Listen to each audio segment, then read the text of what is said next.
इस लम्हे तारीख़ का ये वक्त जिसमें से हम अभी गुज़र रहे हैं,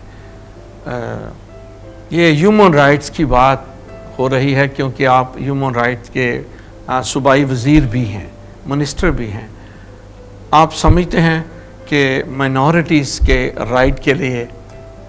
राइट पाथ पे जद्दोजहद हो रही है? इसमें सबसे पहले तो जी मैं खराज तहसीन पेश करूँगा शहीद शहबाज भट्टी साहब को। उन्होंने जो मसाके जमहूरियत था, जो 18वीं तरमीम बाद में आई, जिसको सुप्रीम कोर्ट ने फिर ऑन किया, उसमें उन्होंने 5% कोटा और सेनेट जो नो गो एरिया और प्रोहिबिटेड एरिया था फॉर द माइनॉरिटीज़ के लिए, नो गो एरिया और प्रोहिबिटेड एरिया दोनों थे, उसमें भी उन्होंने 4 सीटें करवाई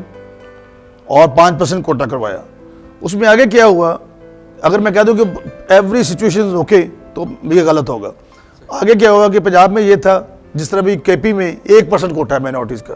हालांकि होना यही चाहिए कि जो मरकज़ में है वही सूबे में चाहिए। अच्छा, पंजाब में इन्होंने कुछ चालाकी की, कुछ लोगों ने, यहाँ के कुछ ऑफिसर्स ने, उन्होंने वहाँ पे लिख दिया उसमें कि जो सीटें रह जाएंगी माइनॉरिटीज़ के कैंडिडेट अगर नहीं आएंगे तो उनको जनरल सीटों पर डिक्लेयर कर दिया जाएगा। उसके लिए फादर जी मैंने 1 साल मेहनत की, चीफ मिनिस्टर साहब से कैबिनेट में ये पॉइंट रेज किया और फिर 1 साल के बाद कामयाब हुआ, इस हद तक कि मुझे कैबिनेट में कहा गया, वहाँ पे मिनिस्टर साहब ने, जो लॉ मिनिस्टर थे अभी मुश्तबा शाहरमान, कुछ अरसा के लिए बने थे जब राणा सनाउल्लाह साहब ने रिज़ाइन किया था, तो उन्होंने मुझे कहा जी आप क्या कर रहे हैं, आप कैबिनेट का हिस्सा है। मैंने कहा जी मैं अपनी कौम का भी हिस्सा हूँ साथ। तो वो मैंने वहाँ पे कहा कि ये अमेंडमेंट ये होनी चाहिए कि अगर वो सीटें खाली रह जाती हैं तो द सीट्स ये कैरी फॉरवर्ड करेंगी और ये माइनॉरिटीज़ के लिए रहेंगी। तो अब उसमें 19 फरवरी 2014 से ये अमेंडमेंट आ चुकी है कि वो सीटें, मैं नोटिफिकेशन भी आपको, बल्कि आप अगर मेरी फेसबुक पे देखना चाहें तो वो नोटिफिकेशन लगा है, वो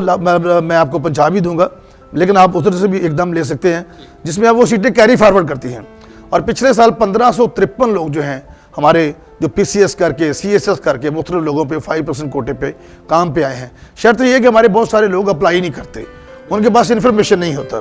कैथलिक चर्च एक पहले काम, मुझे नहीं पता लाहौर डायसिस में होता है या नहीं, फैसलाबाद में हमारे होता था कि एजुकेशन एंड प्रोफेशंस एक डिपार्टमेंट डला था, तकद्दुस बिशप जॉनसन साहब ने बनाया था।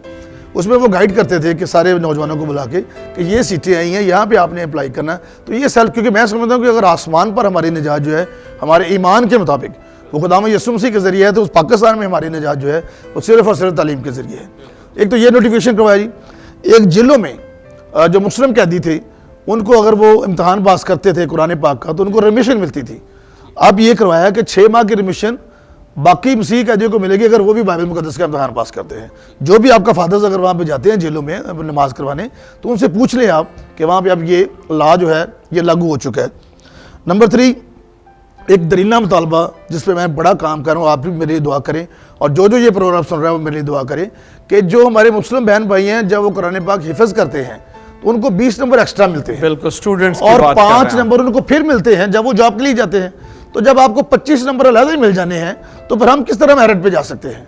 क्योंकि ऑटोमेटिकली आधे आधे नंबर से झगड़ा होता है। उसके लिए मैंने समरी भेजी हुई है, उसको मैंने पहिए भी लगाए हैं समरी को, बल बहुत कुछ उसके लिए कर रहा हूँ, लेकिन कहीं ना कहीं और अभी फिर मैंने रिसेंटली वर्दी चीफ मिनिस्टर साहब से, मियाँ शबाशी साहब से रिक्वेस्ट की है, उनके इल्म में मैं दोबारा बात ये लाया हूँ कि इस समरी को जल्दी निकलवा दें, और उन्होंने मुझसे वादा किया। मैं अगर समझता हूँ कि अगर मैं ये कर जाता हूँ तो ये एक बहुत बड़ा मसीही कौम के लिए और बाकी माइनॉरिटीज़ के लिए कारनामा होगा कि उनको भी बाइबल मुकद्दस का इम्तहान पास करने पे या अपनी इल्हामी किताबों के पास करने पे ये 25 नंबर जो है 20 दाखिले में और 5 जॉब में, तो जिस मुल्क में ये मेरिट का ये सिस्टम हो, और फिर आर्टिकल 25 अगर कहता है कि you all are equal citizen, तो फिर उसकी रूह पे अमल भी होना चाहिए। ये ना हो कि आर्टिकल 91 में जाके हम कह दें कि प्राइम मिनिस्टर जो है वो इस मुल्क का गैर मुस्लिम नहीं हो सकता, 91 सब आर्टिकल 3, और इसी तरह आर्टिकल 41 कहता है कि मुल्क का जो सदर है वो नहीं हो सकता। और ये ऐसी दौर में ये सारी अमेंडमेंट्स की गई जिनको हम बड़ा पसंद भी करते हैं या करते थे, मेजॉरिटी उनके साथ थी, लेकिन उन लोगों ने जिन्होंने हमारे इदारे भी नेशनलाइज किए थे। और अभी रिसेंटली फादर जी आपको खुशी होगी कि मैंने मरे कॉलेज सियालकोट और गॉर्डन कॉलेज रावलपिंडी, इन दोनों का नोटिफिकेशन करवा दिया। ये 2 कॉलेज थे जो अभी तक डी नेशनलाइज जी इनका है, और भी बहुत सारे इदारे हैं जिन पे झगड़े चल रहे हैं, कुछ लोगों की हिरस है, कुछ अपने भी वो कहते शरीके जुर्म ना होते तो मुखबरी करते, कुछ अपने भी लोग उसमें मिले हुए हैं जिनकी प्रॉपर्टीज़ पे नज़र है या चर्च या ज़मीनों को बेचने पे नज़र है। मैं किसी का नाम नहीं लेना चाहता, लेकिन हमने, मैं समझता हूँ कि मुझे अगर खुदावंद ने, मैं भी, क्योंकि हम सब जो हैं ऑल आर बिलीवर्स, बट खुदावंद ने हमें इससे भी बड़ा दर्जा दिया है कि आप डिसाइपल हैं, आप शागिर्द हैं। तो अगर मैं शागिर्द होते हुए ये काम नहीं करता तो मैं गुनाह करता हूँ। तो इसलिए मैं उनकी भी मजम्मत और मरम्मत कर रहा हूँ। जो लोग ये चर्चेस की प्रॉपर्टी और दूसरी बेचने की कोशिश करते हैं चंद सिक्कों की एवज, और मैं समझता हूँ आप भी यहूदा इस्करियोती की बाकियात अभी भी मौजूद हैं, लेकिन हम सब ने मिलकर, और आपने मेरे लिए दुआ करनी है इसमें मैं कामयाब हो जाऊँ। ह्यूमन राइट्स के अलावा, इसके अलावा हमने 36 अजला में human rights and minority affairs के दफ्तर की समरी मंजूर करवाई है, माइनॉरिटी एडवाइजरी काउंसिल बनवाई है, इसके अलावा हमने टास्क फोर्स माइनॉरिटीज़ की बनवाई है, इसके अलावा हमने पब्लिक डिफेंडर्स जो माइनॉरिटीज़ के केसेस को लेंगे वो हमने 36 अजला में भर्ती कर रहे हैं। इसके अलावा स्कॉलरशिप्स, इस दफ़ा 45 करोड़ रुपया